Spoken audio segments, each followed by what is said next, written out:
The Vaishnava tradition is a Brahmanic tradition that presupposes some distance from the world, some distance from social events. But it must be understood that this was justified by certain spiritual traditions, and the spiritual tradition shows us how to apply religious values in reality, in the reality of war. When the war of 2014 began, and it was a colonial war at first, the Vaishnavas knew that it was one of the worst that had happened in history. But from 2022, a completely different war begins. Not a colonial war, but a war of destruction. That is, I believe that these are two different wars.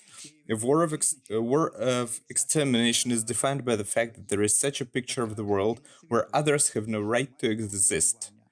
In this picture of the world, all values are turned upside down. Evil is considered good, good is considered evil, and any supporter of this picture of the world simultaneously contradicts any religious teaching, be it Vaishnavism or Christianity, etc. And what do I see? In fact, when the war began, many leaders of religious denominations gathered together in Russia and supported this war. This means they went against their creed, but they found a common ground. That is, they defined evil as a common interreligious solution, and that was it. And we also need to protect the good, so we need an interreligious solution. We need interfaith communication. If people have united around evil, we must unite around good. But here it turns out that each religion exists within itself, it is self-sufficient. The war showed that when there is a war that has never happened in history, not just some colonial war, but a war of complete destruction, then tradition doesn't help us. We need to communicate to determine how we should proceed, and here I propose a platform.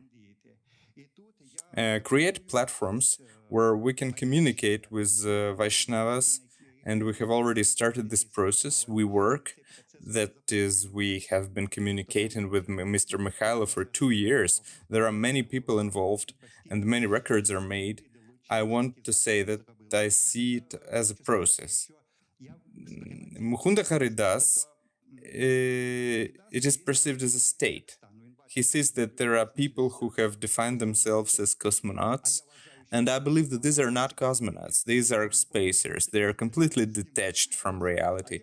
And there are other people, but he perceives it as a state and it confuses him. And I perceive it not as a state but as a process. We must intervene in this process, we must influence this process, and this is the responsibility of us, scientists and philosophers.